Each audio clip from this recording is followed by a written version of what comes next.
guys, and welcome back to the Indie Spotlight here on the Fronsman Productions YouTube channel. If you're new to this series, this is where I take a look at independent movies to help shine a spotlight on some of the amazing talent out there making indie films. Today we're going to be talking about the short horror comedy Kink Killers.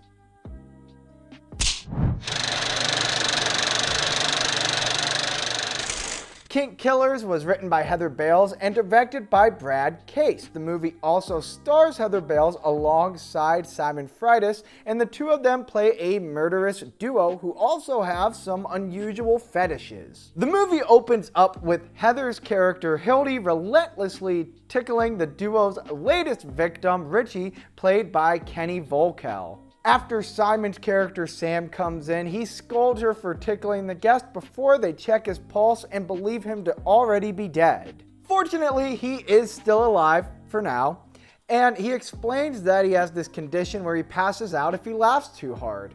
Regardless, he's still very much excited to play that murder mystery game that he was invited over to play.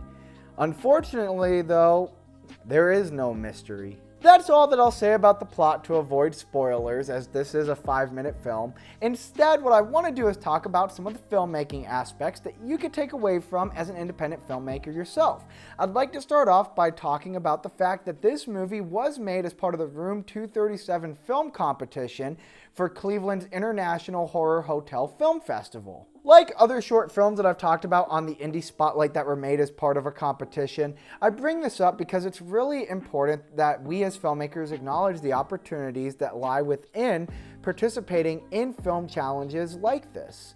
You learn a lot, you get the opportunity to experiment with some new ideas and have fun with the team creating a product as part of a competition. And that's something that really does show itself when you watch the movie. You can really tell that the team behind Kink Killers had a lot of fun while making this movie. As a horror comedy, it really doesn't take itself too seriously, and it really presents the dark humor in a way that truly is unique to the creative sense of humor that can only be presented by Heather Bales in her writing. Another thing that's really worth noting about Kink Killers, aside from its unique premise, is how economical this film is. I talk about it a lot, but once again, here's another movie that was shot with one location with a bare bones cast and crew.